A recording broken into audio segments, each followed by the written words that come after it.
ሰላም ሰላም ውድና የተከበራችሁ የነገረ ጥበብ ዩቲዩብ ቻናል ቤተሰቦች እንደምን አላችሁ?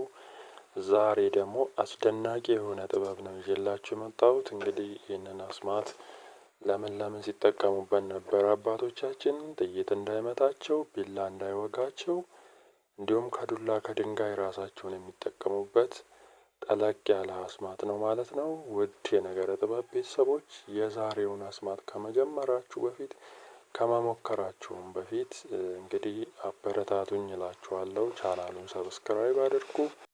እኔ እየለቀኩት ያለሁት እኚህ አባቶቻችን ጥበቦች ከወደዳችኋቸው ቪዲዮ ላይክ አድርጉ። ለዚህ ቻናል አዳዲስ ከሆናችሁ ደግሞ ሰብስክራይብ አድርጋችሁ የሚገርሙ መፍትሄዎችን ያግኙ፣ ይጠቀሙ ላለሁኝ።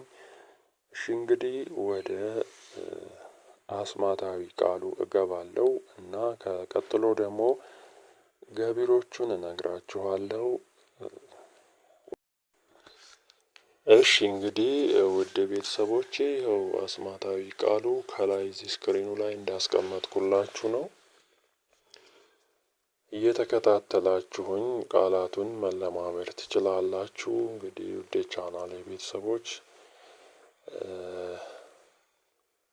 ያ ፋሩዲን 7 ጊዜ፣ ያ ጀባር 7 ጊዜ፣ ያ ሸኩሩን 7 ጊዜ፣ ያ ላቢቱን 7 ጊዜ፣ ያ ዛሂሩን 7 ጊዜ፣ ያ ከቢሩን 7 ጊዜ፣ ያ ዛኪውን 7 ጊዜ ሀበኒ ወሰውረኒ እማይነ ጸሪየ ወይ ጸላትየ ሊተ ለገብርኪ እገሌ እገሌ የሚለው ቦታ ሙሉ ስማችሁን ማስገባት ነው ማለት ነው።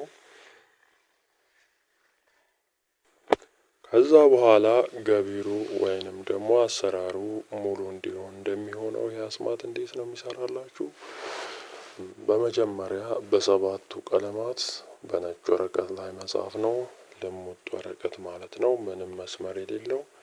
እንግዲህ የድሮ አባቶች የሚጠቀሙት በብራና ላይ ነው። በሚዳቋ ቁርበት ቢሆን ይመረጣል። ከዛም በኋላ ደግሞ በምን ላይ ይህንን ነገር ታደርጋላችሁ?